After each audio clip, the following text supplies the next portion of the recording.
All right, Mark. I love it when you do the countdown. In 5, 4, 3, 2, 1.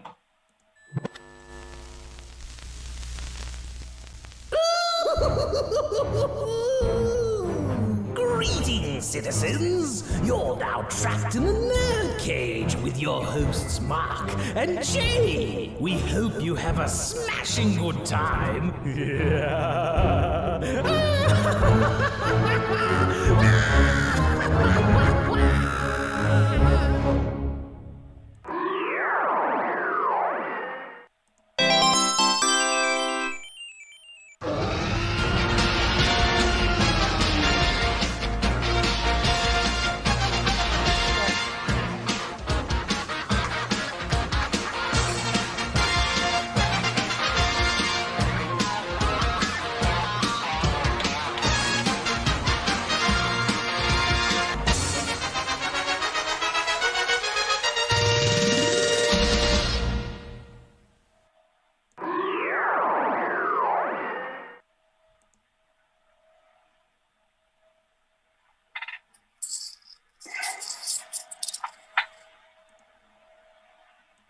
Okay, so everybody that's in the chat right now, I want everybody to put BC. Type in BC in the chat to show that you're excited for Will.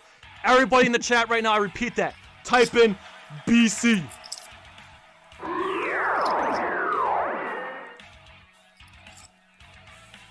You are about to witness the strength of geek knowledge. Hello and welcome. That's right, you're trapped in NerdCage Live. This ain't just a reaction show, but a debate show and a live discussion on everything that makes people like you and I tick. So thank you for joining us tonight on this special show. Please hit that like button and subscribe. I'm your co-host, Jay St. G, certified geek, 7 days a week, coming to you live from Syracuse, New York. There goes the neighborhood, because always with me, the warrior from Wakanda, the fiend from Louisville, my man, Mark Withers. Introduce this fine gentleman who's crashed the cage tonight. Our next guest tonight needs absolutely no introduction. He is one of our favorite drummers from one of our favorite bands, Body Count. Ladies and gentlemen, Ill Will Dorsey. How are you, sir? I'm good, man. Thank you guys for inviting me on this show, man. Yeah. Look at all the BCs in the chat, man. This is awesome. Beneath the Hollows here, Monstrosities is here, Brian from Monstrosities here, Elena Jet's here, Betty Rage, Titan Goji, Cindy's here, Scott Bannock's here, Shay Smithers, Off the Beaten Podcast from Chicago is here. We got a stacked house tonight. Thank you everyone for coming in. Thank you for joining us. And Will, thank you so much for spending the evening with us. This is a huge honor for us. Oh, you're quite welcome. You're quite welcome, guys. Yeah. I almost don't know what to ask you first, man. Like we were kind of like, we were talking a lot before the show here, and I feel like a lot of the questions that I asked, like, were stuff that I was going to ask you when the show started. Oh, right. Oh, yeah. It's all good, man. It's all good. Right on. Yeah. Right on. Let me start with this. So I was reading something about you the other day about like how it was a funny story about how you got the gig, like in Body Count. I found it hilarious, but can you share that with our audience? Yeah. So let's go back to 2009.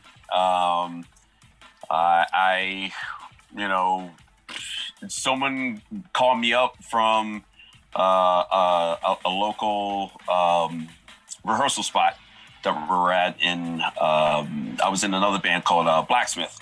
Right. And guy that was over there, that was working over there, suggested something to Vince or my bass player, saying, I think you should try to audition Will. So, I go to a couple, auditions. I went and tried to play some of their songs out. I wasn't too familiar because I was trying to remember from memory, the first album that, Body Count had. Right. And they told me, it's like, cool. It was great playing with you, and then I guess like 2 days later, Vince calls me back. He's like, all right, we want you to come back. And then after that, I came back, to them. And and started playing some more, and they talked for a little bit. It was like me and another guitarist that they had in the band named Bendrix. And I guess they were talking, and I guess Vince was on the phone as well, and saying, I was like, all right, well, I think you're our drummer, and you're going to drive this band. I want you to drive it hard, and you're going to, try to, step this band, the way it needs to be. I'm like, okay, cool. I didn't react not until after the rehearsal was over. So I was like jumping in the air and whatnot. I was like, woohoo! I got the gig. So were you nervous at all, like filling in the shoes of Beatmaster V at all? Well, yes. And I was actually, I was.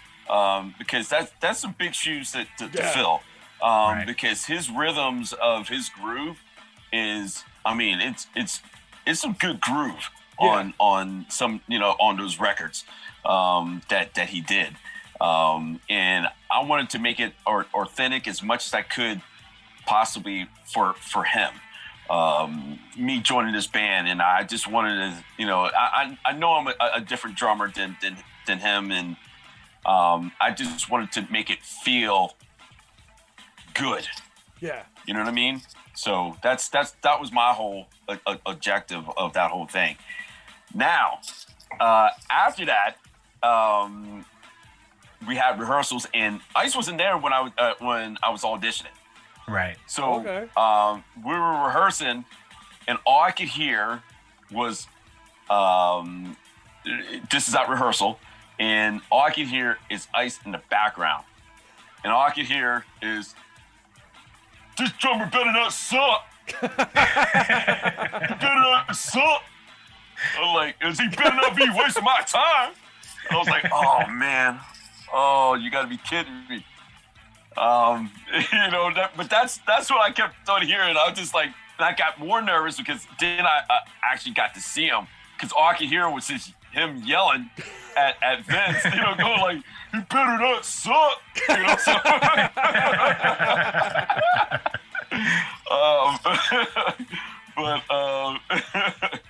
but yeah, it was crazy. We introduced ourselves and whatnot, and I was just nervous, and we go through the set, go whatever, and then he's like, "All right, we're gonna play another song," and it was something off of Judgment Night.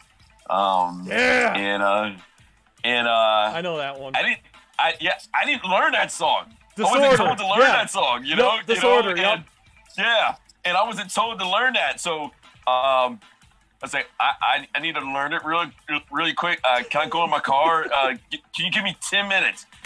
And it was like more like only 3 minutes. Wow. Fist goes knocking on my door, going like, "You ready?" Ice is ready. I'm like, yeah, okay. So I put it down as much as I could remember, and all I can see is Ice is putting the microphone in my bass drum. Just hear me if I can do the double bass part in Disorder. Just to see if I can do it. And all I can see is him looking at Ernie like smiling. And then he turned to the right and looked at Vince. He's like, all right, he's got it. So I was like, and then after the song was over, I was like, did I play it wrong? He's like, no. That's awesome. You got it. Dude. You got it. Man. Yeah. You are a machine. Oh, that man. Because if anybody knows that song Disorder, like that was a team up with Ice-T and Slayer. Slayer, right? Yeah. And dude, any Slayer song is like massive on drums, and you're able to do that. Oh my God. Dude. Yeah. That is fantastic. I got a question because you said 2009. Okay. Did you record that Gears of War song? I didn't. Oh, no. Okay. I was wondering because I remember that when Gears of War 3 came out, Ice was in that game. And then Body Count did the song for that game. I didn't know if you were in there by then or not. I was, but I guess I guess they had to hurry with the song, because the song was getting presented to the whole band, and Vince, was one of the writers for that song. Oh, okay. And in Ernie, in doing that, I guess it wasn't enough time for me to go in and do it at that time. But I did do the premiere of Gears of War when we did the live show. When we got to do it there for them introducing the game. It's one of my favorite games Gears of War. ever. I love Gears of War. So, yeah. I wish I did, but yeah, I did. Yeah. Right on. Yeah. So like, what was the first tour like for you? Like, had you done like bigger tours like that before? No. I didn't start actually. I've been doing like pop-up gigs or whatever. Because I used to, like forever before that, before I moved from Maryland to LA.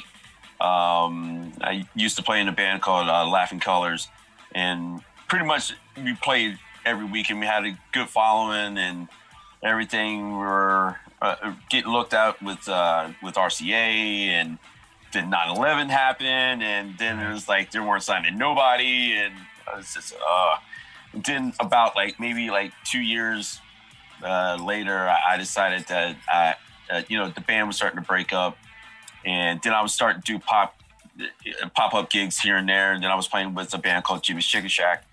Wow, yeah, I know that. And that was my brother was in that playing bass in that band at that time, and helping him out, in Jimmy's Chicken Shack at that time. And I only did 4 shows with them. Yeah.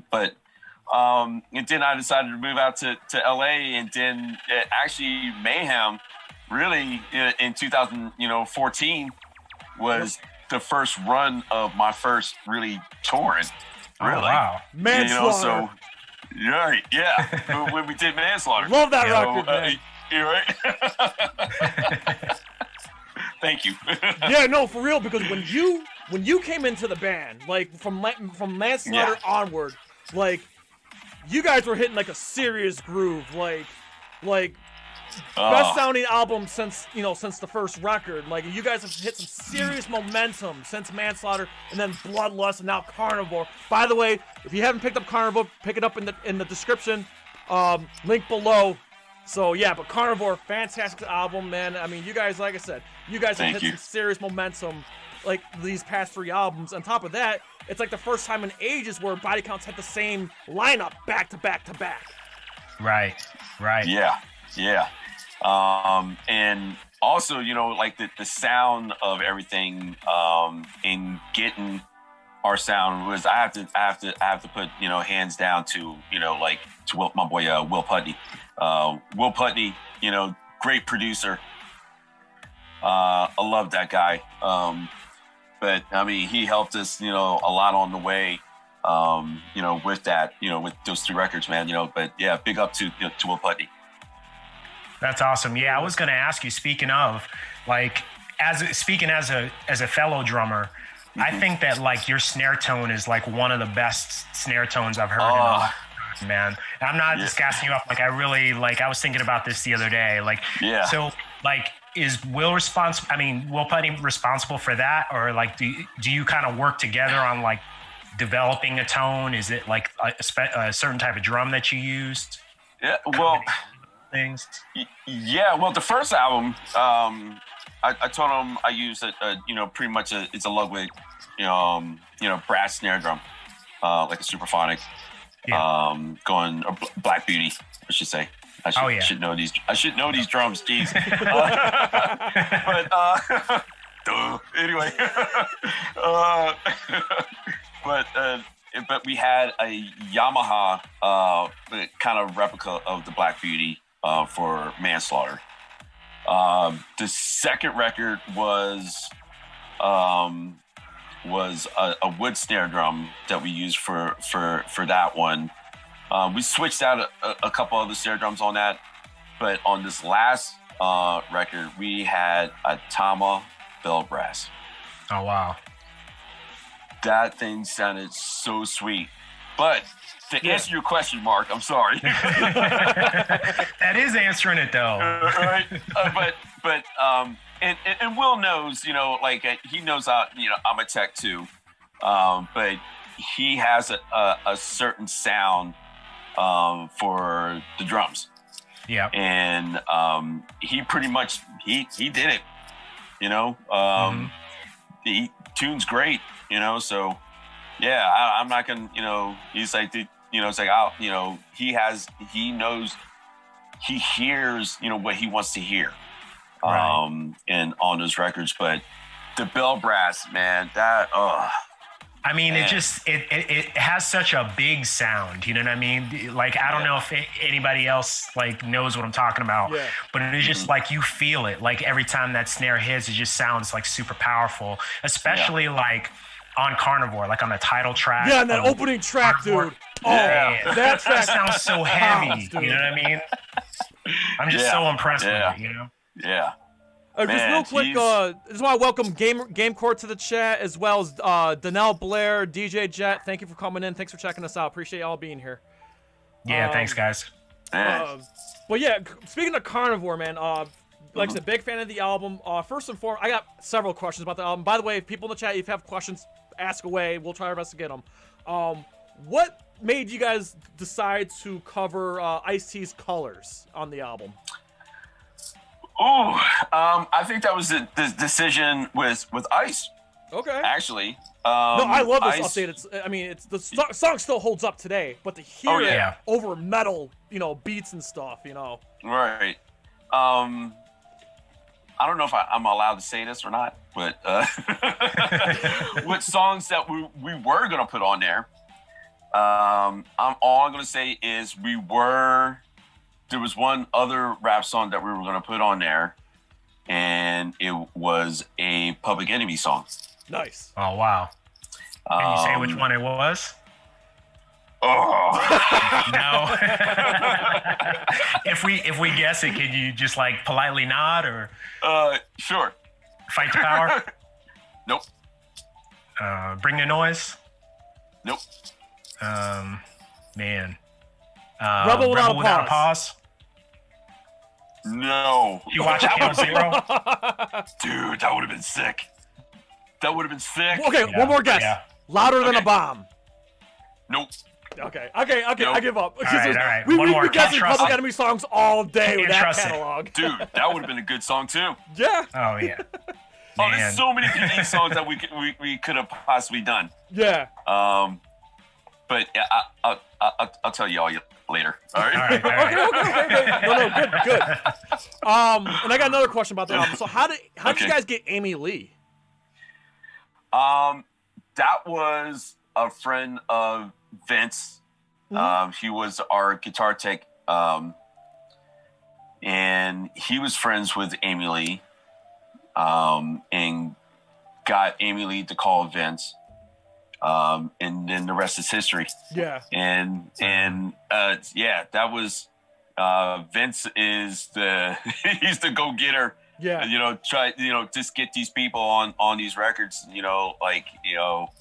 to even just be down with us, to be on these songs. But like don't worry, I love Evanescence, but I never thought in a million years I'd hear a Body Count Evanescence collaboration. Right. Right. And you guys, it's a great track, man. I was just listening to that on my way to work this morning, man. So. Thank you. But yeah, that's basically all my Carnivore questions. Okay. We were talking a little bit. I'll ask a few more. So off camera, we were talking a little bit about like your writing process and stuff like that. Yeah. Can you kind of share some of that with our viewers? Yeah. Pretty much, we go with the strongest guitar riffs. We go from those guitar riffs, and everybody gets to put their hand in it, and just to try to see what works for the band. Then after that, of course, beats come in there later. Of course, bass comes in there or whatever. Then after that, we get the song, try to get it complete. and then we get Ice involved with it too. So he'll do most of the arranging of how he's going to spit over top of these riffs. But the thing is, he wants to have the strongest riffs, and the guy's the smart man of guitar riffs and what works out for him in his vocals. He doesn't like hearing high guitar notes, especially in the riffs of it. They have to be strong. So if the song is strong itself, so we'll go, take it to him and we'll do the song. And we take it to him, he arrange it or whatever. We're all in a room. We'll arrange it. I'll say, all right, bet that's the song. Then he'll put something over top of that later. So that is the writing process for us. But Ice has a lot to do with what goes in these songs and what works, what doesn't work for him. I mean, come on. I mean, he's got to be able to spit over top of them. You know what I mean? Yeah, absolutely. Yeah. Do you ever like in rehearsal or something like that? Let's say, do you ever like work out stuff like with him? Like, like you've said that, you have the songs and stuff like that. Does he ever like come in and just kind of like work out his vocals and stuff like over top, like just try something like, oh, I don't really like that, let's try this or anything like that? Yeah. We could, be jamming or whatever. And we could be playing some of these songs, and then we might try to come up with something different in the song. Yeah. Right. And he'll just like, no, cut that. No, that's whack. So Your impersonation's good. But that is, you gotta, respect the man, on that. But sometimes, like, I can go into specifically on one song that stuck in my mind. It was "This Is Why We Ride." Yeah, good song. On Bloodlust. Bloodlust, yep. And I remember, when we were doing that song, and we were doing that, like, right before just listening to his lyrics, and all of a sudden, I'm a sensitive dude. I hate to say it, but what he was talking about, and I've always been a fan, of Ice-T. Yeah. And and I care about the man. And I started getting emotional, when I'm sitting there playing drums or whatever, like we're trying to record ourselves, Right. like pre-recording and stuff. But I was like, oh my God. It's like, are you seriously writing that? Like on this song? It's like, go back and listen to the words of that song. If you care about, about the dude, it's just, man, that song got me. Yeah. And to feel it like that, you have to feel these songs. And that's what I get out of especially out of metal. Yeah. And you know what I mean? And I've always been into, metal, rock, whatever, R&B. It has to be good.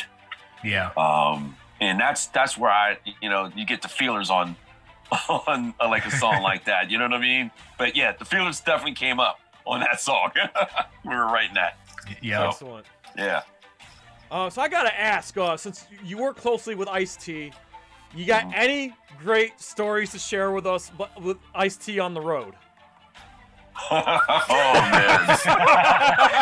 I know there's gotta be some, dude. I had this question armed and ready. Oh man. Like which to choose from?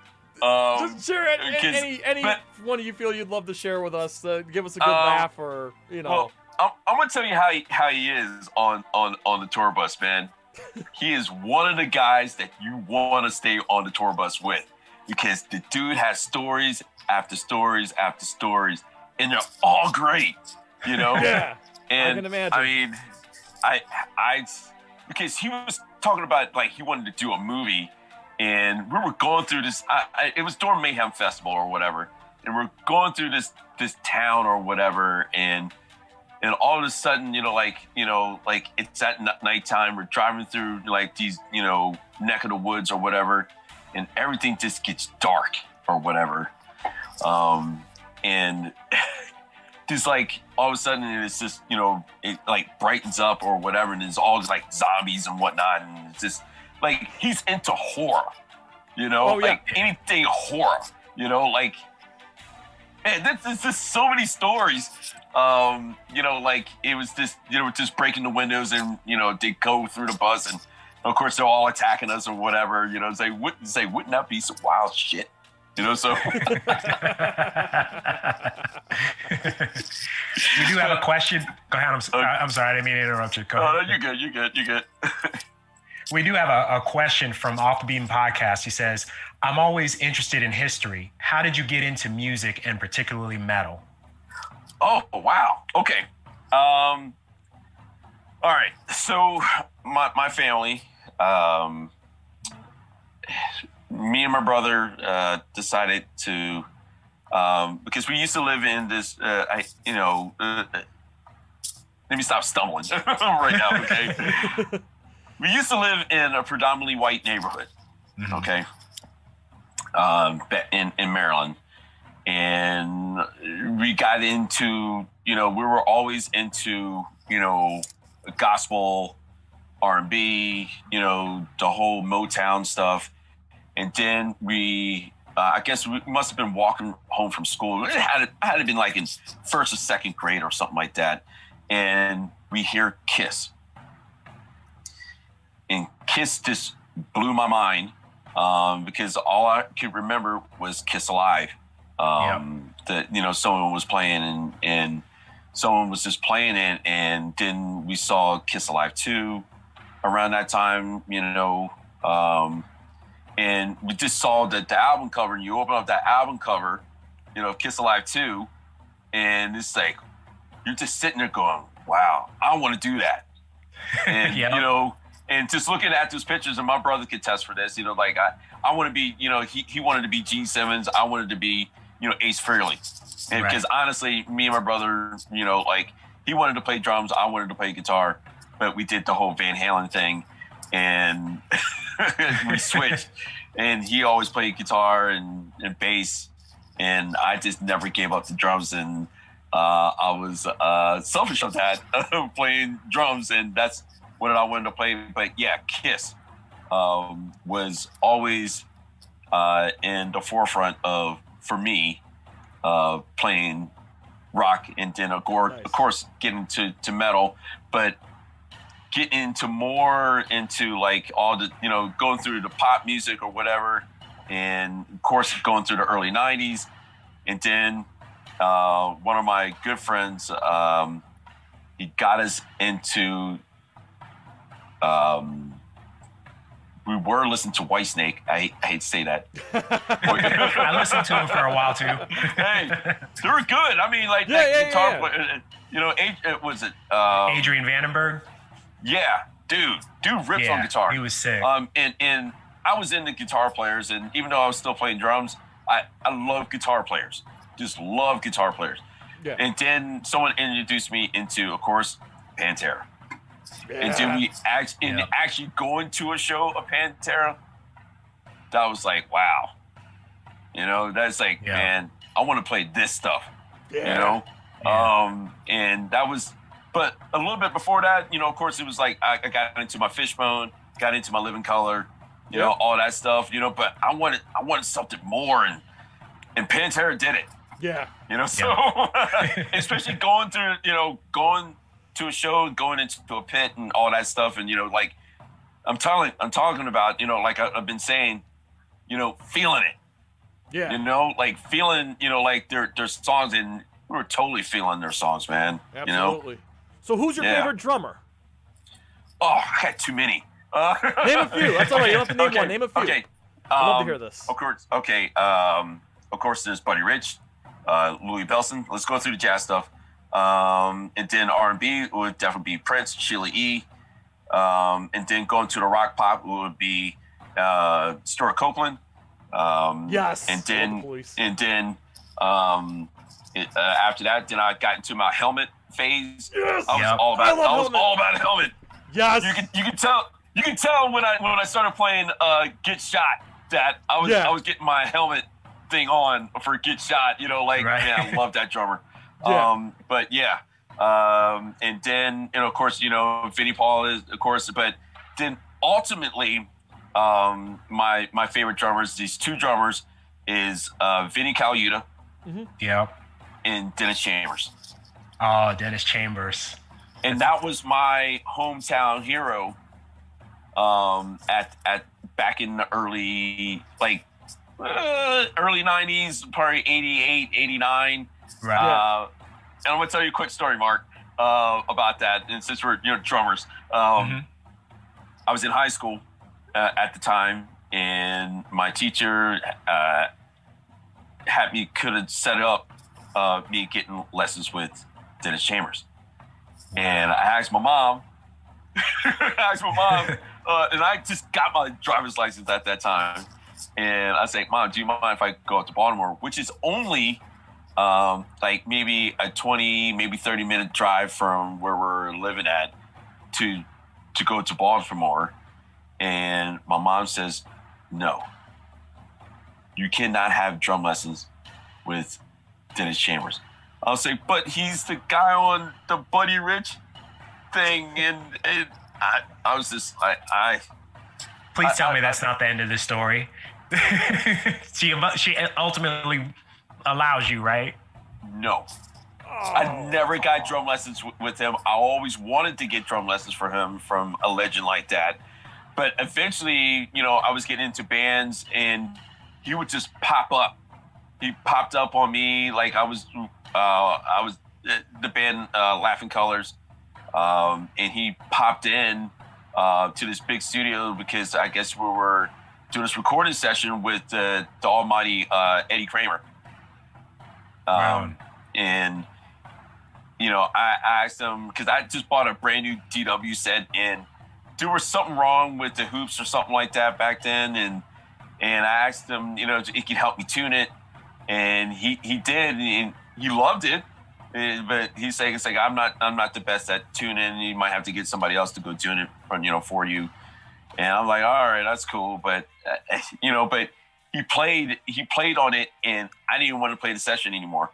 I was like, I'm done. I quit. Yeah. I don't even want to even play, in front of this guy. But he sat there through pretty much that afternoon, just hanging out, watching me play. But I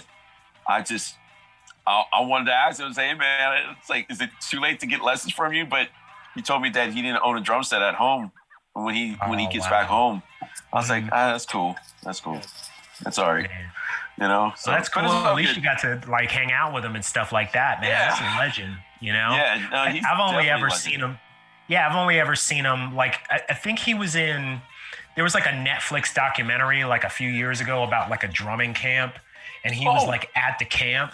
Yeah. And they just showed him do a 5-minute drum solo, and I wanted to quit then. I was just like, no, I will never be at this level. Right, man. No, that was the thing about that dude, man. He's just I've been through a lot of clinics, and there was so many drummers in our neighborhood, and one of them is a good friend of mine, is Matt Halpern from Periphery. Yeah, I know Matt. Oh. Yeah, and we lived right around the corner from each other, and the dude's a beast, and just going over to his house, and just seeing him just shred. I was like, man, and he's much younger than I am. Yeah. And I was just like, man, and he was a fan of me. I was like, you're a fan of me? You play like this? Really? I don't know. Matt Parker go I don't know, because his mother told me that he was a fan, because we were pretty popular in back in the day, with Laughing Colors, and Nice. he was a fan, man, and we're still friends now. You know, That's cool. Dude, that's awesome. Yeah, he's a good guy. I haven't talked to him in years, like since I was touring and stuff. Like a band that I was working with, Dirge Within, we did a tour with Fear Factory, and they were on that tour. And so, like, I got to know Matt. He's like one of the nicest guys ever. But as a drummer, completely like mind-boggling. He's just like doing all this like crazy stuff that you hear on the first album with like 4 drums. Oh, I'm just I know. How is that happening? That's my boy, though. That's my boy. Yeah. Hey, Will, we got a couple of questions in the chat here. Let me try to catch up with some of these here. So, Donnell Blair says, when are you going to come jam a show with Pass the Ammunition? Oh, man. Soon. Whenever this whole COVID thing lifts up and whatnot, and I know he wants me to jam with him, and just release that video, man. If y'all haven't seen it, go check out that video. Okay. But yeah, it's cool. It's cool stuff, man. So yeah, definitely check that out. Okay, and then I got 2 questions here. I'm going to combine together. Okay. So Scrive Productions, good friend. He's out in Texas. He says, "What's your favorite live performance you've done?" And along with that, Brian from Monstrosity, he's out in Arizona. He says, "What are your favorite places, cities, and to tour through?" Oh man, I love Texas. When we did a show out in Texas. Man, Vienna. Where? Vienna. Vienna, yeah. Wow. That was unreal over there, actually, because when we got off the tour bus and our guitar tech, Oscar, said, "Will, you got to come out here, man. Come out here, man." It's like you got a big picture of yourself out there. I'm like, no, I don't. And I'll send you the picture, guys, later of this big, huge photo of us with us. It's the whole band standing there. So I took a picture of myself in front of the billboard and just pointed at myself, going like this, and that was unreal. But the people there, man, it's so cool, but to be honest with you, a lot of these places, even in the States, I mean, I haven't had really one bad experience. Oh, Oklahoma. Sorry. Good job. We just lost all our Oklahoma subscribers. Oh, man. I'm sorry. I'm just kidding. I don't even know if we got any Oklahoma subscribers. Right. Yeah. If we do, that's news to me. Right, yeah. But something bad happened after that show, and yeah, man, the cops, man. Yeah, not surprised. Yeah, it sucks to hear I that. get it. To po, so. And we got another question here. Donnell also asked you about. He wanted me to ask you about playing in Jimmy's Chicken Shack. Oh. Yeah, that's my brother's band. What was the question? I'm sorry. Oh, he just wanted me to ask you about playing in Jimmy's Chicken Shack. That's all he basically said. Oh, I only played a handful of shows with them. Yeah.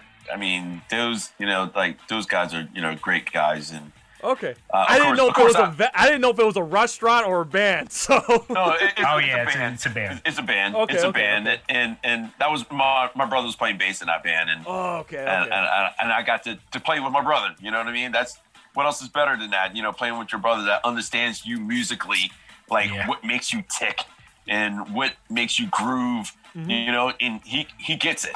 So. Yeah. Not to say against any other bass players that I have played with on, during my music career, you know what I mean? But I mean, my brother just, we're pretty much as one, you know what I mean? So, yeah. Okay, I got 2 pretty generic questions. Well, I can ask you. One, okay. What is your favorite body count song that you recorded, and what is your favorite body count song that before you came to the band? Okay. Oh man. Oh, there's a few that we don't get to play, which is off of Manslaughter. Mm-hmm. Which is I love playing "Bitch in a Pit" Yes. Um, Love that song. and I love playing, which is another song that we don't get to play, which is Max's song, All Love Is Lost. Yes. Max Cavalera. Yep, I love that. Yeah. That song, I love that song. And songs before I got in there, I love, of course, Body Counts in the House. The intro. Yes. Of that, intro always gets me pumped. Right. I mean, it always got me pumped. You know, we play it, you know, sometimes here and there. Yeah. We haven't played that in a while.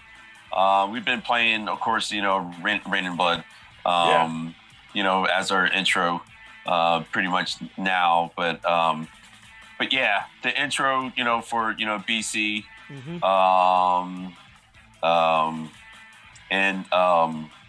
let's see.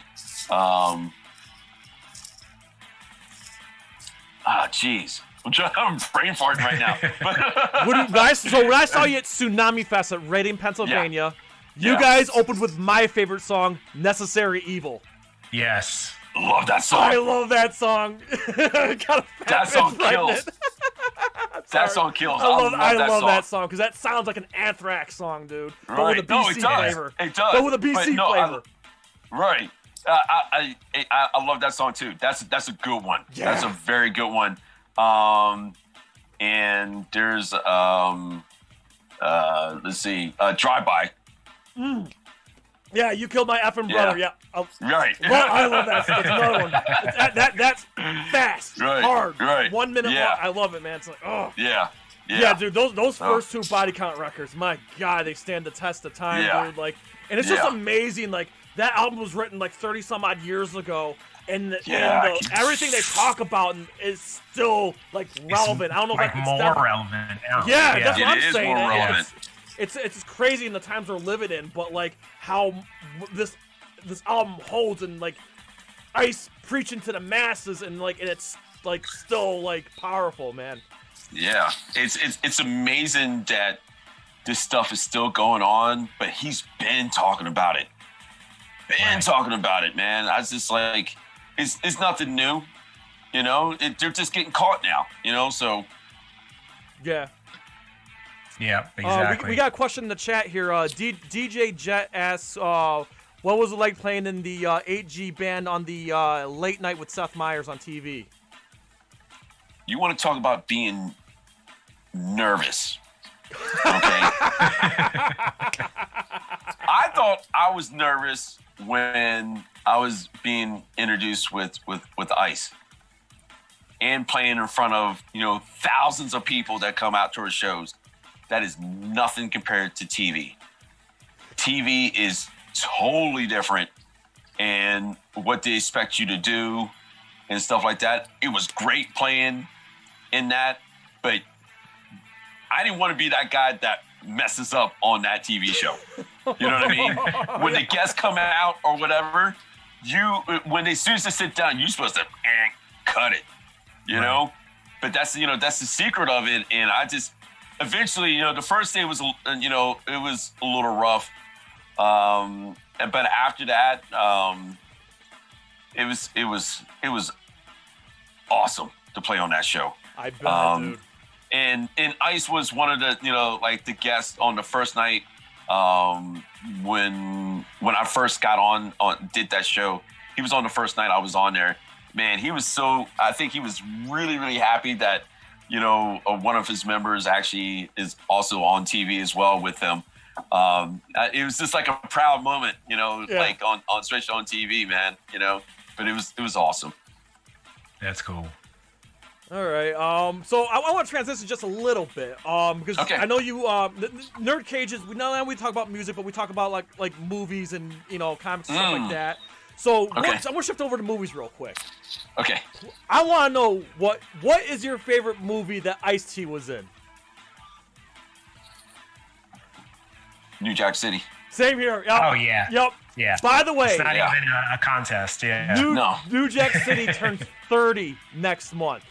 Are you serious? Yes. Yeah. when we're getting ready to we're going to do a retrospective podcast on New Jack City. We cannot wait. Man, I was love that such movie. a great movie. I mean, I saw that in the theater, man, and I mean, man, it was to me it was just that was my favorite movie from him. You know, going out like that, man. Wow, man, I can't believe it. You blew my mind that it was like you're saying it's 30. Yeah, it seems like it's only a couple years old, right? Right, yeah. Oh yeah, dude, that was Chris Rock's first movie too. Yeah. Was it really? Yeah, that was Chris Rock's first performance on a movie. Yeah. Oh wow, that's crazy, man. That's crazy. Yeah. By the way, Matt Chappelle in the chat says, "Will, we love you, miss you." Oh man, Matt, what's up, man? That's one of the people from I think they live in Pennsylvania now. Oh, okay. But Maryland, my East Coast people. Cool. But yeah, he's just I'm blessed to have fans. They're my friends now, and man, that's so awesome. Yeah, that's so awesome. What's up, Matt? Now, is there any movies coming out this year you're excited for, and you got any movies that like some of your favorite movies you want to just let everybody know what some of your favorite movies are? Oh, geez. Scarface. Yes. That's a great one. I love Al Pacino, man. I love Al Pacino, man. I mean, how can you go wrong? You can't go wrong with any of his movies, man. He's just so intense. Yep. That's what I love about him. Have you seen that TV show that he has, Hunters? It's on Amazon Prime. No. It's really good. It's good. It's really good. It's about really? It's set in the 70s, and it's about a group of Nazi hunters. It's about a group of like Holocaust survivors that they immigrate to the States, and they find out that Nazis live there, so they root out all these Nazis. It's like like an underground network. Yeah. It's a really good show. Great and he show. plays like the leader of the group. Okay. I'll go. I'll definitely check that out. I didn't know about that one. Yeah, as a Pacino fan, I know you'll probably dig it. Okay. Cool. Yeah. Thank you. Yeah, Scarface is one of my top 20 favorite movies of all time as well, and obviously it's got the one-liners, that crazy ending, and yeah. You know what? Hold on. Yo. There's one more other movie, and of course it's a comedy. Yes. Friday. Yes. Oh, yeah. It's a classic. Rest in peace, Come on. Debo. Yeah. We miss Come you, on, Debo. rest in peace. Yeah. Miss you, man. That's just. Oh, that movie is so classic, man. I love that movie. I could just sit there and just keep on laughing. If you haven't noticed, I love to laugh. Yeah. And Friday is just. I'm sure my wife is probably getting sick of me watching that movie all the time, but I still, just saying the lines on it, and macaroni and stuff like that, so that's a great movie, man, Yeah. Yeah.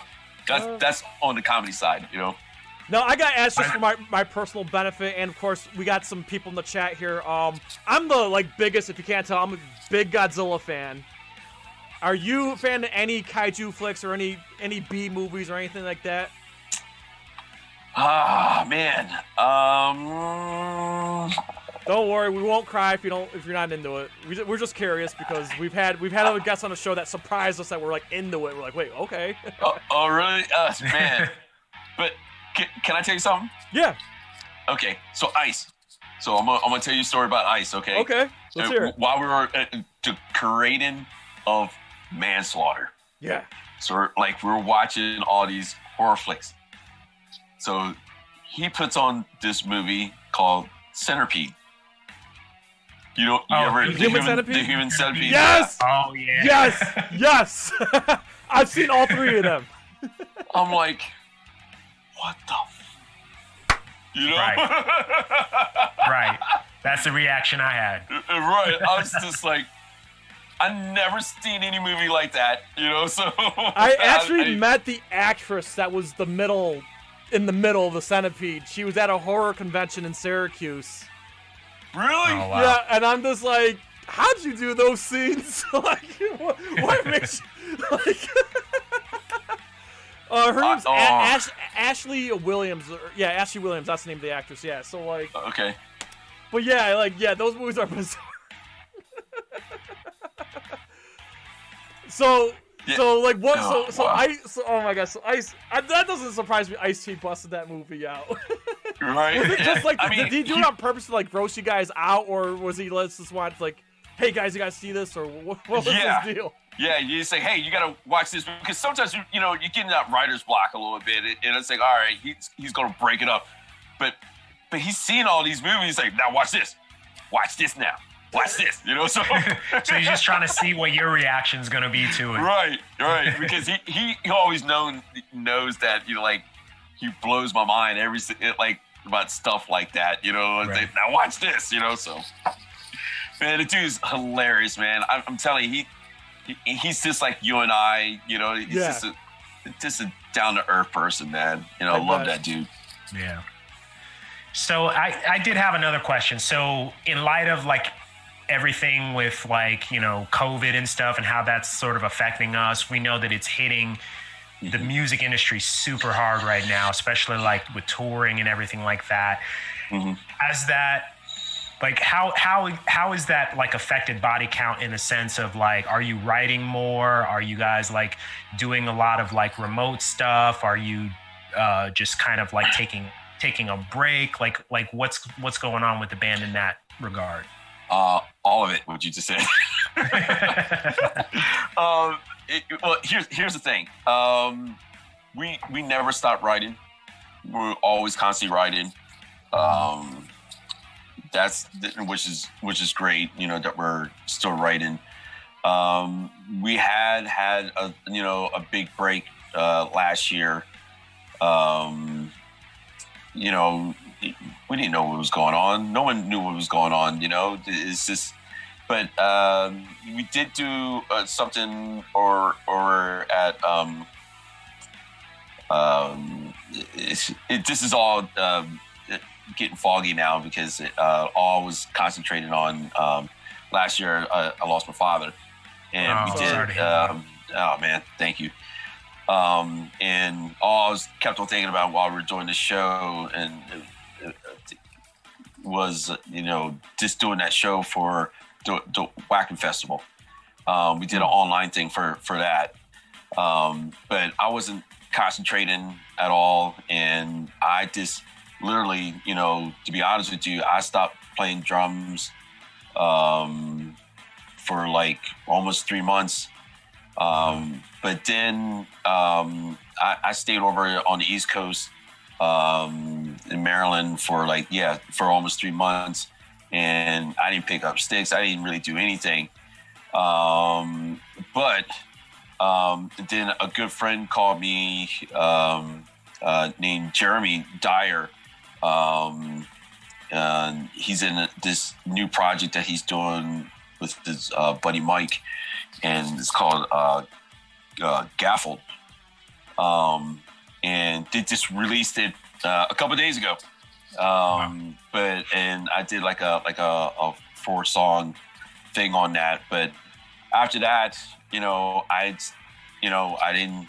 I was playing drums a little bit, but then I just completely stopped for a little while. Because I was still, mourning over my pops, man.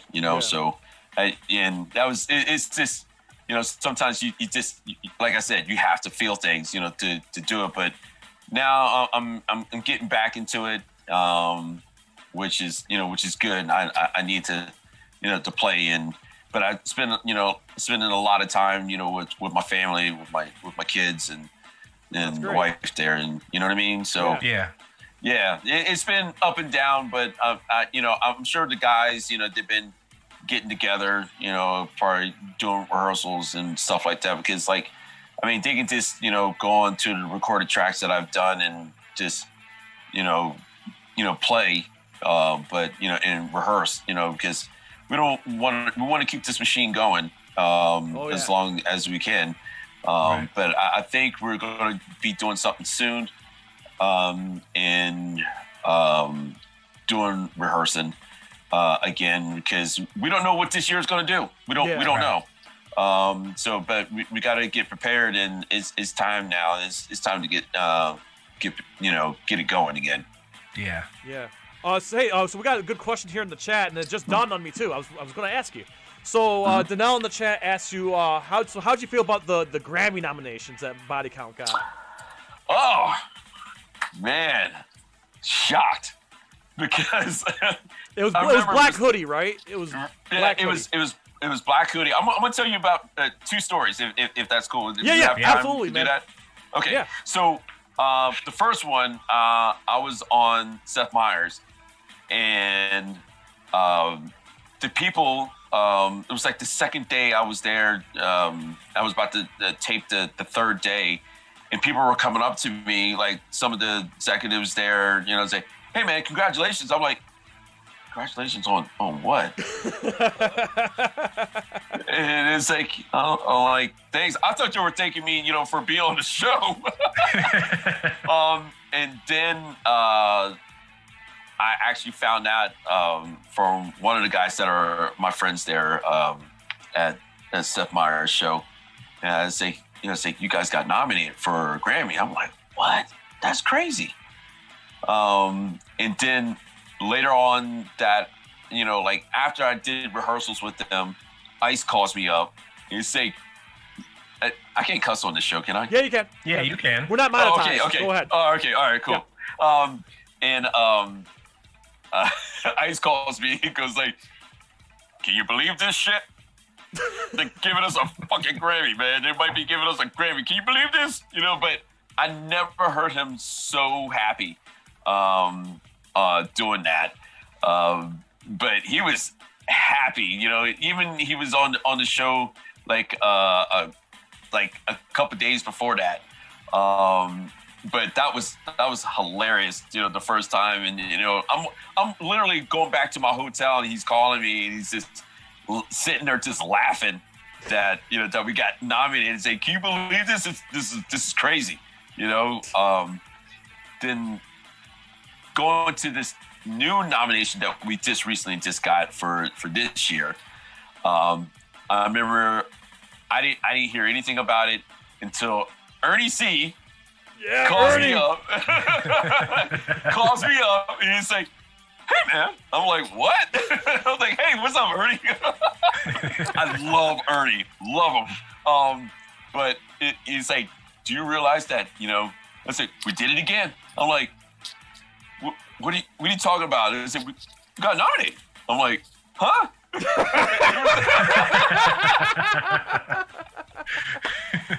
Oh man, man! If you guys ever talk to Ernie's man, he's I worship Ernie, dude. He's one of my favorite guitarists ever, man. I did have the pleasure of meeting him briefly at Tsunami Fest. He was walking around, I'm like, "Yo, Ernie, see!" And we got our picture taken together.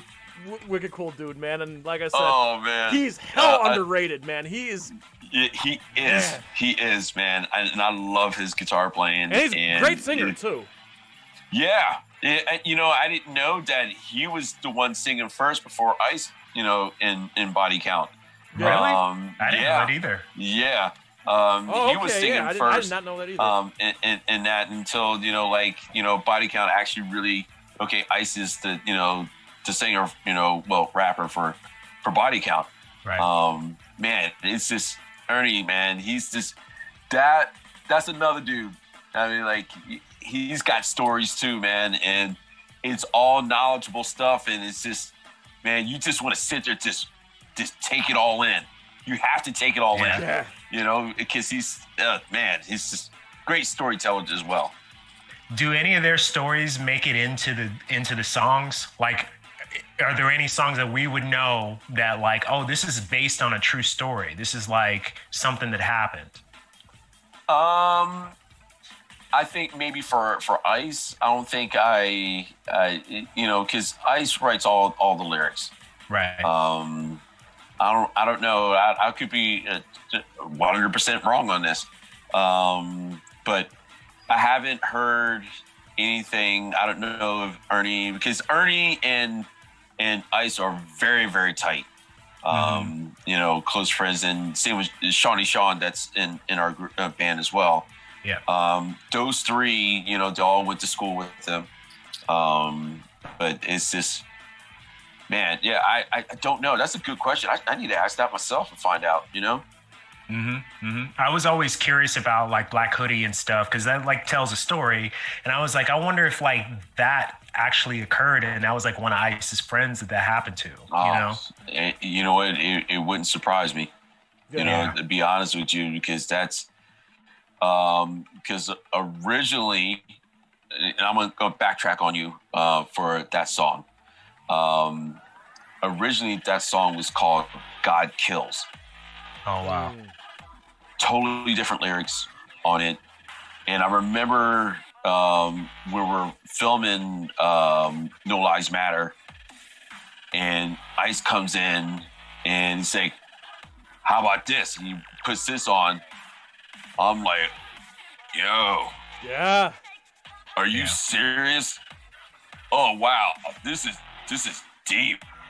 And then, you know, of course, got the KRS-One, you know, on there as well, you know, with the, I was like, man, this is so dope. So dope. You know, like how he did that. I was just like, wow. I was like, this is much better than, you know, I love, you know, God Kills. You know, but this is, the music was the same. He just changed the lyrics. Better. Yeah, he changed the lyrics and it made it better. And the lyrics does a lot. Yeah, you know, that was ultimately a great song. Decision because of the Grammy nomination. Exactly. I'm sure the song would have worked either way, but I'm sure when there's a song called God Kills, I'm sure that may, like, you know, some of the you know, the people behind the Grammys be like, oh, no, that's not that song, you know. Right. Or the radio people. Right. So Black Hoodie, right. And of course it was relevant, obviously. So like, that you know, was all great these, decision. you know, these songs have a message. Yeah. You know, that, you know, Ice always have been known for. Yeah. You know, he has a message. He's got to say what is on his mind. You know, he's got a lot to say on his mind. Absolutely. You know? Yeah. We have a question in the chat here. Scott Vanek says guilty pleasure music. Oh man. Don't worry, this is a safe space. It's all good. It is. No judgments. Right. No judgment. Okay. So, I'm a musician. Right. I love. I get down. You know, I like listening to pop music. You know. Okay. I like listening to it. There's some Justin Timberlake songs that I like. You know. I like Justin Timberlake. Okay. You know. So, I mean, he's great. Bruno Mars. Same with him. You know, like I like his songs too. And of course, you know, like I don't know. And Ice was talking about this too. You know, some of this new rap stuff. You know, I don't know. I don't know. My kids like it. Right. But of course, you know, it's okay. You know, so I'm more of an old school guy. Like I said, like Wu-Tang, which I had the pleasure of seeing with you guys in Pennsylvania. Right. Like for me, it's always been Wu-Tang, Cypress Hill, Beastie Boys. I'm a '90s kid, so like there you go. House of Pain. I was into all of that. Oh man, still am. Yeah. Man. Also, I want to point out in the chat here, good friend Paul Tackett, who's also a Louisville fiend. He wanted to ask you if you had a minute to check out. It's the Louisville Leopard Percussionists and their cover of Crazy Train. He says he really wants you to check that out. Okay, cool. No, I'll check it out. Is that all right? I have a question. Is that the video where they're all playing like xylophones and stuff like that? They're playing Crazy Train on a bunch of xylophones.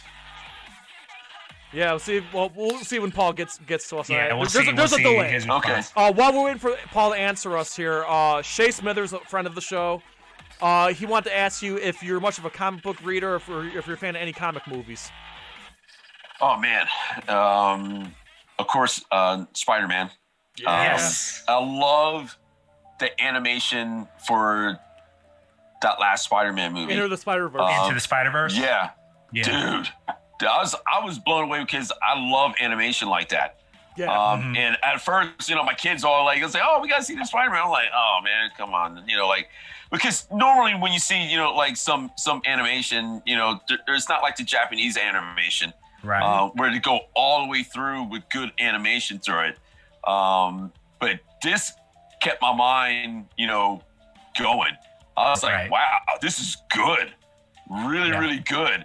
And I was surprised about that. Especially about that because I used to be into Akira, old movies like that. Akira, You know what I mean? So which just got a 4K release, by the way. Oh, did it? Yeah. Akira just got a 4K release just a few weeks ago, I think. Okay. Well, I gotta get that. I'm thinking about getting that myself. Actually, that's like one of the only animes. I'm not. Mark's the anime fiend. But like, okay. I love anime. I'm slowly now. getting in it, and Akira was like one of the ones I saw years ago, and I'm like, I gotta watch it again. Now that there's a 4K, I need to get that. Right. And by the way, Mark, Paul says yes to that question about the xylophone. Yeah, I thought so. I didn't realize that they were from Louisville. I didn't know that was the name of the group. Somebody had sent me that like a clip of that, and yeah, it is like kind of a must watch. It's just like a bunch of like elementary school kids playing like xylophones and different like percussive instruments, and they're playing an Ozzy song, and it's fire. It's really good. Really? Yeah. Okay. Really I'll check it out. I was always into orchestra and band and and chorus, especially going through going through school and all that stuff, you know what I mean? Jazz band, whatever, so yeah, I would, I would definitely appreciate that, watching something like that, Yeah. Absolutely. Yeah, thanks, Paul, for letting us know about that, because I didn't, like I said, I didn't even know that was the name of the group or that they were from Louisville or anything. Yeah, Paul's a good dude, man. He's wealth of knowledge. Oh yeah, what's up? Okay. There is, you asked me a while ago, one of my favorite drummers. Yeah. I have to say his name. A guy that's been killing it right now, and especially in metal for me, that I love watching, and I'm just like, this dude is unreal. Elo Casagrande. Not familiar. Who's he playing? Sepultura. Oh wow. Yeah, he's that young kid. He's like 24 or whatever. So after Igor, after they fired Igor, they brought him in. He's like from Brazil. He's from Brazil. Yeah.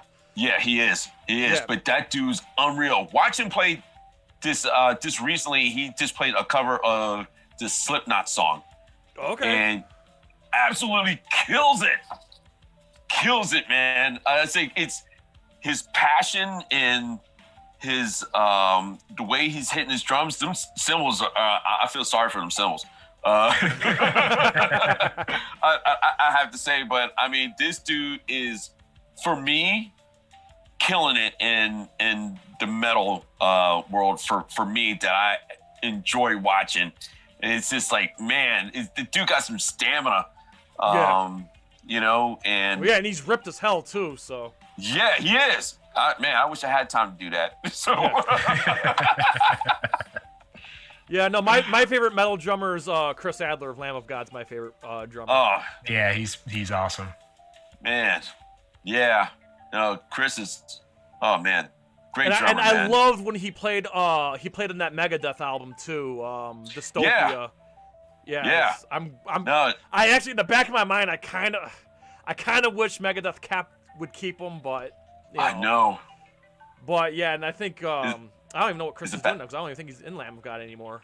He's not, because a guy, I think a guy named Art plays with him now. Yeah. That dude's sick. Yeah, he is. That dude's sick too, man. That's like, you would never know that Chris ever left. Yeah. Is it Art Diaz? I caught that lineup right before. From Winds of Plague? Yes, it is. Yeah. Really? He's playing with Lamb of God? Yeah. Right after Chris went to Megadeth. Oh, wow. Chris didn't come back, and they replaced him with Art. Yeah.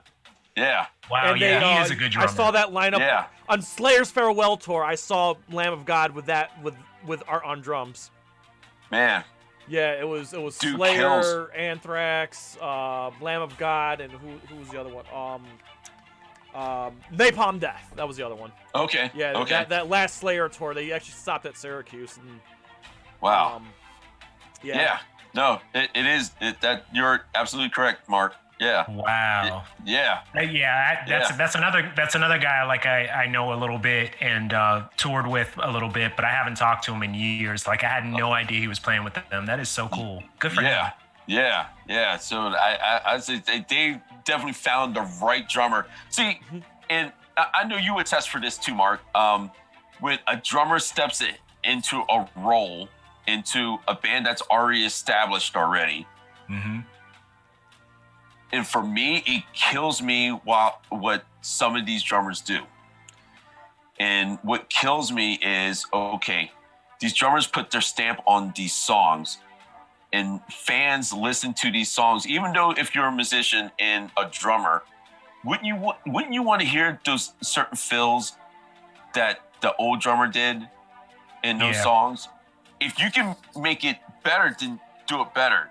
But if you're playing it kind of sloppy and getting in there and just kind of like, right, it kind of makes it lame.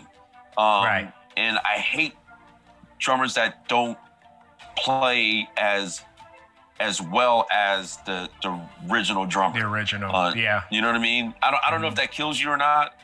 Yeah, I mean, I would go as far as saying that I think you nailed it. Like when you were saying that there's certain fills that you expect, and sometimes like they change it up and make it like a little bit different, and it's like takes a little bit of air out of the tires. You know what I mean? Oh, that's perfect. That's perfect, man. I'm gonna use that, man. Yeah. Because in going back to Elo, watch his video. Seriously, guys, watch his videos, and it's definitely different from what Joey was playing. But it's like, oh wow, this dude kills, man. It's just some of these fills you wouldn't think of. It's like, oh, you put that in there? It's like, okay, that's sick. That is sick. And it's like, it's just most of the time you're just sitting there just laughing. It's like this dude's unreal. Yeah. You know, so yeah, I know the dude's a monster. Yeah, check him out. Yeah, check him out. Okay, so I got a question. This is one of the last questions I had written down here. Going back to the Manslaughter album. Okay. I'm a huge Suicidal Tendencies fan. Yeah. What was Mike Muir's reaction when did you guys? I don't know if he ever heard. I'm sure he heard it, but do you know if you have any word of what Mike Muir thought of your guys' version of Institutionalized? I haven't heard, but I can tell you my reaction when I first heard that because I already recorded the song. I didn't hear anything back for like almost a month later until I hear all the what has been done for Manslaughter. Yeah. And then I hear Ice's lyrics on there. I couldn't stop laughing. I was driving. Yes. You know what I mean? I just want to kill some motherfuckers on Xbox. Right. I'm like, oh wow. I was laughing so hard on that. I just like, I was like, this is unbelievable. You know, so really great updated lyrics. Still true to the original song, but yeah, you're right, dude. I laugh hysterically, and I'm like, wow, that's really it's really hard too, like. Yeah. I was surprised he even done it that way. I swear, man. If Ice, I know Ice plays a lot of serious roles or whatever. Yeah. But the dude needs a comedy thing, like go on SNL or something like that, because that dude's hilarious. Oh, hilarious. Yeah, so he never shows. Yeah, he never shows the public that side. I feel like well, it's always a little bit when him and Coco were on Family Feud. It was pretty funny when they were on Family Feud. So we've seen a little bit of that publicly. Yeah. Man, but I'm sure there's a lot more to it since you like I said, you've toured with them and you work with them and stuff. So I'm sure you get to see a lot of it, and you're just like, oh man, people, if only people knew, right? Right. It's pure comedy. Pure. comedy, you know. So Yeah. it's like I can't stop laughing, you know. So Yeah. it's funny. Right on. Yeah. Now, you know, off camera, you were telling us a little bit, like you also like work with the Offspring, right? Yeah. Yeah. So what are they like? So I work for Pete Parada, and part of the sweetest guys in that band, and it's definitely different between like our shows and their shows going that way. I feel like we're just pretty raw, and like our shows and Offspring, it's just like they're clean and just like I don't hear anybody mess up, you know. So Wow. you know, it's like I'm just like waiting for it, you know. But I mean, no one messes up. I don't hear anybody mess up in that band. But no, they treat me like I'm one of their brothers, man. And it's just That's awesome. great to work with those dudes, you know. And it's a pleasure that they even had me even working for them, you know. So I love going in with the art of tuning drums, man, and just let me do my thing, for Pete. Mm-hmm. That's awesome. Yeah. I got another thing because we were kind of discussing actually right before Mark came onto the Zoom call. Being from upstate New York, I'm a diehard Biohazard fan, Life of Agony, Typo Negative, and a lot of the Cro-Mags, Madball, and a lot of that hardcore stuff. Agnostic Front. But when you said to me that you recorded with Billy Grazade from Biohazard, I lost my damn mind because I hadn't had a clue that you and Billy worked together. So you got some stories, Biohazard to share. Man, there is a song that's on our extended album that I guess you have to get it from like Europe or whatever, and it got released out that way. But Billy helped us write one of the songs that are on there, and we toured, with his band,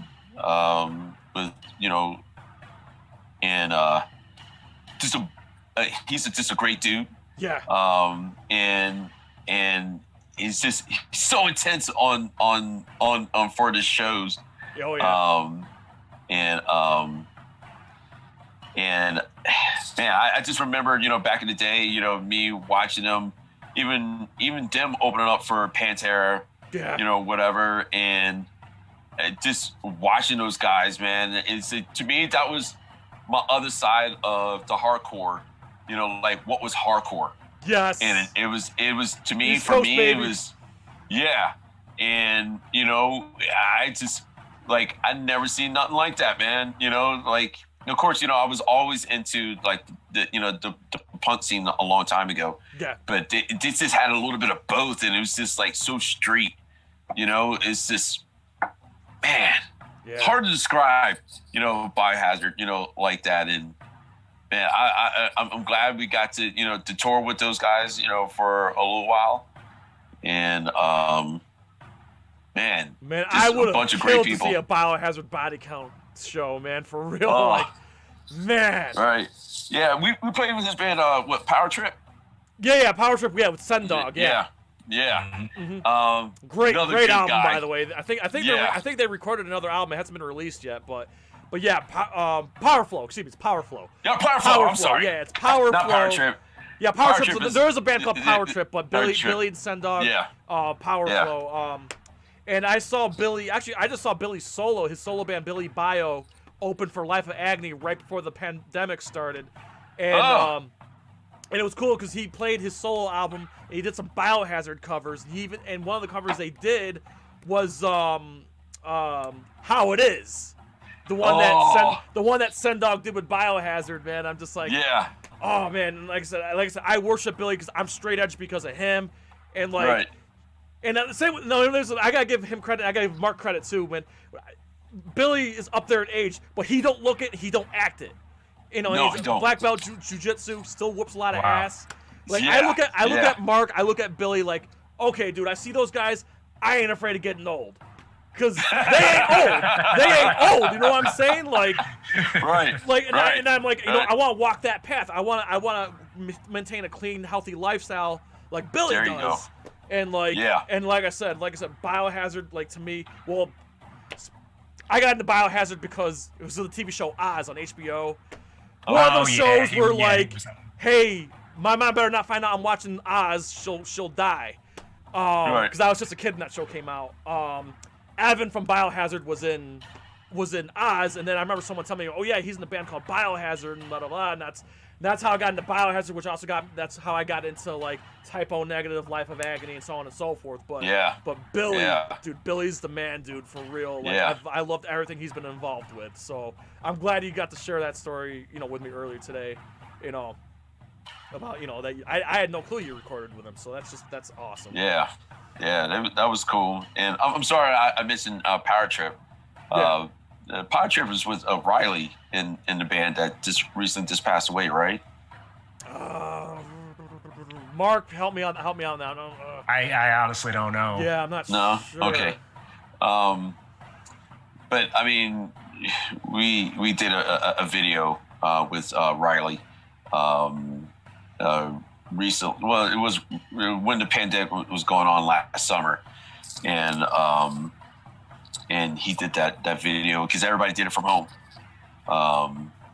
And it was too bad that we actually didn't get to play that song together live before he passed, you know, but man, that sucked. Yeah. Man, that really sucked, man. No, the one that hit me the hardest, my favorite band of all time is Soundgarden, and when Chris passed away, man, I lost it. Like, Dude. that was a hard pill to swallow. Okay. Can I tell you a story? Yes, please. So, Vince, our bass player, he's like a mighty king he's a guitar tech. Yeah. And he was being his guitar tech at the time. Really? Oh, really? Yeah. Wow. And I actually called him because I was out with Offspring, because Offspring and Soundgarden actually did a few shows together. When was that? Was that 2017 or 18 or when was that? I want to say it was like 2017. I think that was it was 2017. Yeah. So I mean, I because of course, you know, when I heard the news, I immediately called, you know, Vince. I'm like, hey man, how are you? It's like, oh man, because he was on another tour bus, and you know, because of course, bands that big, their techs are on another buses, bus, yeah. you know. And I was just wondering, I was like, he didn't know what was going on, and it's like, man, this just sucks. You know, going through that, you know, because because this pretty much, you know, Vince is, you know, was also teching for Prince a long time ago as well. Really? Wow. He does like these big name guitar players that he techs for. It's just, I was like, man, it's just, it's tough, you know. And Mark, you would know too, you know, being a tech, you know, for some of these guys, you get close to them. Yeah, it's true. You know, so it's just, I couldn't imagine how he was feeling during all that, you know, and I don't know. It just sucks. I'm not trying to bring the show down. I'm sorry. No. It's, You know? it's fascinating. I had no clue. I didn't know Vincent Price. I didn't know that either. Vinny Price worked for. I had no clue. I mean, I'm fascinated. He works for some big time, you know, people like Richie Sambora. You know, works for Vince is serious guitar tech.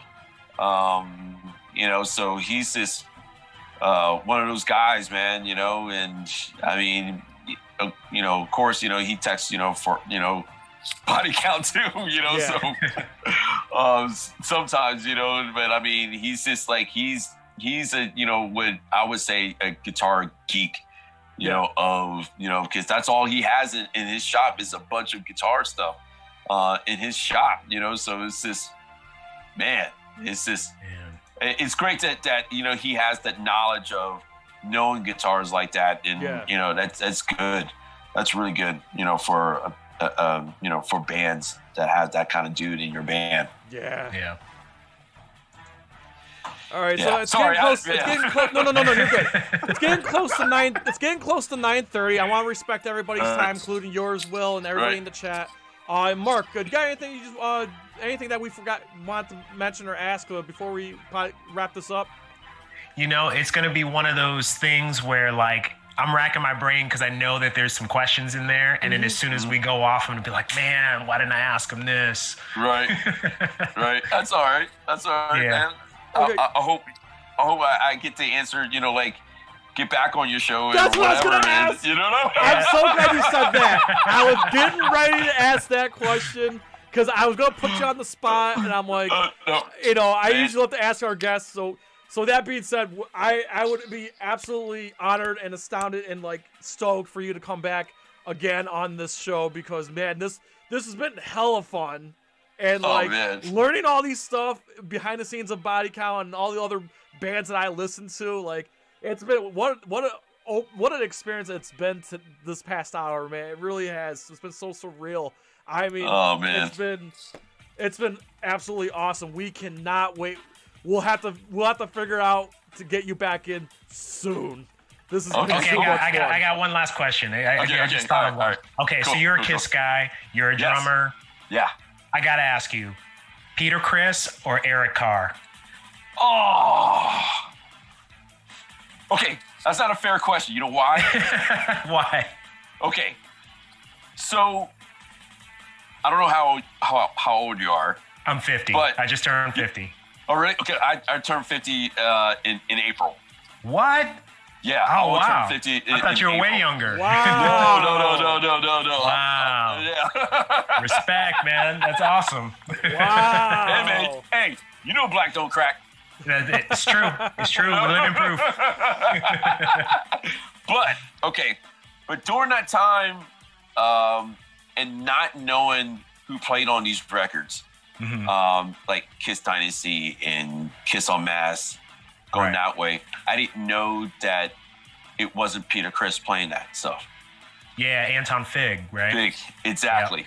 Yep. So going back to the Grammys, the house band was David Letterman's band. Yeah. I actually got to tell him that. Really? I got to tell him thank you for making me play drums, because what really influenced me was Ace Frehley's solo record, and got me into. Me too. Oh, you serious? Me too. One of the first records I ever got, like it was a Christmas present. My uncle found out that I was a Kiss fan, but I didn't have any Kiss records.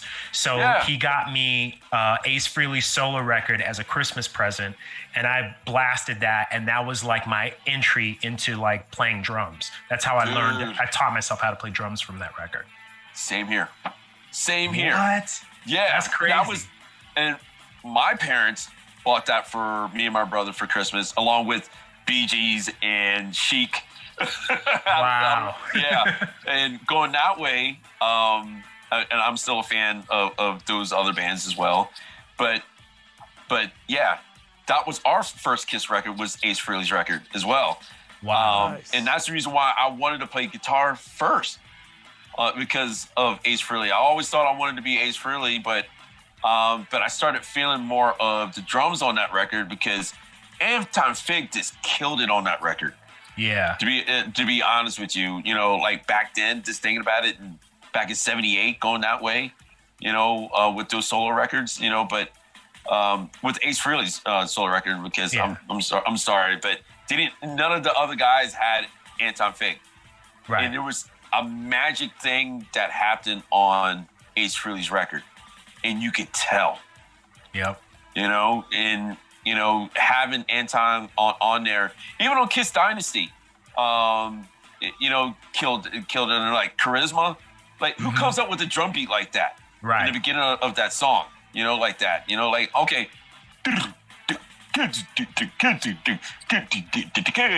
But yeah, I never would think of stuff like that, but I was an instant fan from that, from Ace Frehley's the Kiss Dynasty Unmasked. And it's unfortunately, that he wasn't the next drummer for Kiss. Right. But to answer your question, I love what Eric Carr played on the Elder. Yeah. I love the double bass, and with none of their records sound like that with double bass especially on the Oath for that song. I liked his approach to these songs. They were much different from Peter Criss's. Peter Criss was more jazz, which I love.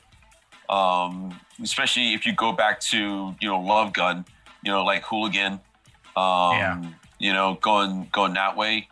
But what made me mad was the fourth side of Kiss Alive 2. I didn't know if that was Peter Criss or not. I still to this day I don't know if that's Anton Fig playing on that, right? Or is that Peter Criss? But that's a good question. I never even thought about that. I just assumed it was Peter Criss. Right, same here. Everybody in the chat know? Does anybody know that? If you can answer that, let us know in the chat.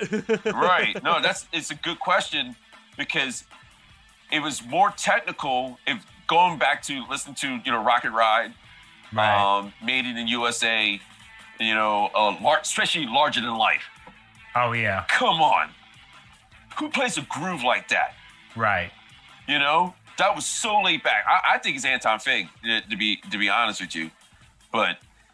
And Anton Fig always struck me as more this is how I always assessed it. It was that Anton Fig was much more of a straight up rock drummer, whereas Peter Criss was more R&B. He was more groove heavy and stuff like that. Especially those old records. So that's why I'm not sure.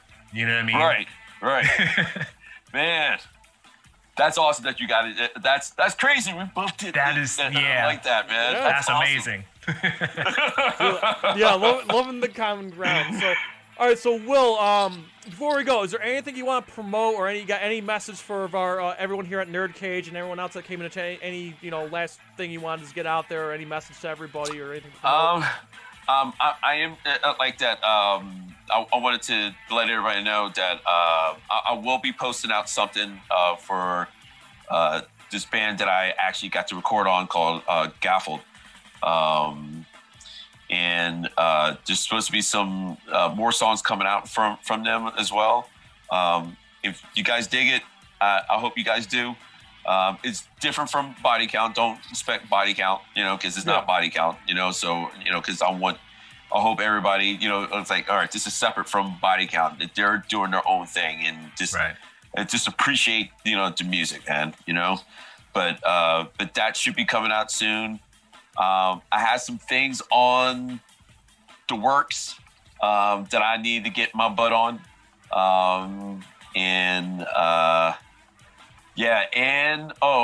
there's going to be hopefully hopefully by either this year or next year, we should be coming out with a new BC record. So we're going back, and hopefully next year, we'll get to do this and start writing again. Because this year, nobody knows what's going on with this year. So I think the plan is that hopefully.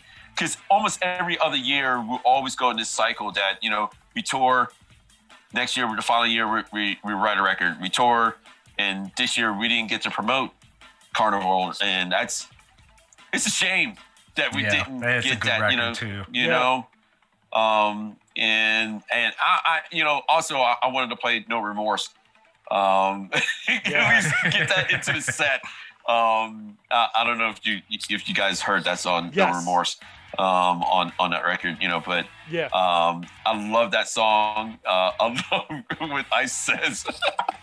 He just cracks her. That dude just who writes? Yeah, he says. I'll say. He says if you're starving, I wouldn't feed you my shit, and if you were on fire, I wouldn't piss on you. No remorse. Yeah, dude. I love that track. I wouldn't if you were starving, I wouldn't feed you with my own shit. Like, Right, yeah. Yeah, that's man, brutal. dude, he's you Oh. gotta love ice, dude. Love it. Man, I mean, that's what I look forward to, man. It's like, man, he does it again. You know what I mean? So, man, it's such a pleasure, you know, to work with him and like that. You know what I mean? So, Yeah, oh man, imagine, yeah. And, man, and like I said, man, Beat Master V lives through you, man. Like it's, Oh, thank you, man. I love watching you on Body Count and what you've done with the band. Like it's been amazing. This amazing ride that BC's on right now, and it's so cool. And again, it's been an honor to have you on. You know, sharing stories with us, man. It really, like I said, I can't even begin. Like I said, the fanboy in me is just being contained right now because I'm trying to be professional for the show. But man, like inside, I'm like good. Giddy as hell, dude. Like it's been it's all been all so good, freaking man. awesome. Don't even worry, man. Don't even worry. You know, so Yeah. I mean, come on, we're boys now. Yeah, You know, no, it's so- awesome. We cannot wait to have you back, man, for real. Awesome. Thanks And for again, having me. to everybody in the chat, listen, if you haven't picked up Carnivore, please pick it up. Link in the description there. Be sure to check out Body Count on Facebook, Instagram, Twitter, Spotify, all that good stuff. Link is in the description, man. Get caught up on your and get your BC fix on. Get caught up if you haven't already. Woo! So Man. yes, this has been hella fun. So I guess we'll wrap it up here. Will, if you want to stick around for a minute or two after we wrap it up. Sure. Here. Okay, so that being said, we before we go, we ask you to please like, comment, subscribe, ring that bell, and spread that shit like syphilis. So the USA, from Syracuse to Louisville to Los Angeles, to all of our friends and fans around the world at NerdCage Live and Body Count, enjoy life, stay safe, and good night. Sayonara.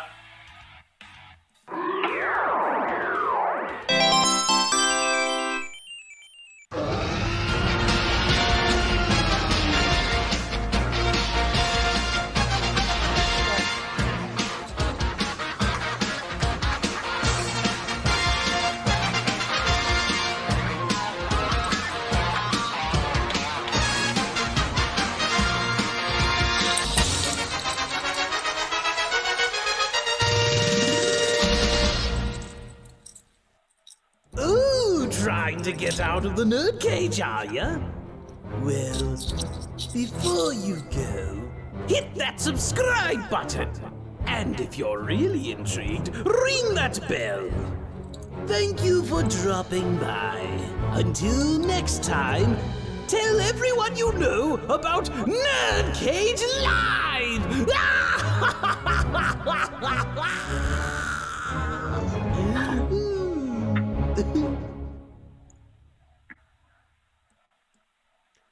Thanks, everyone.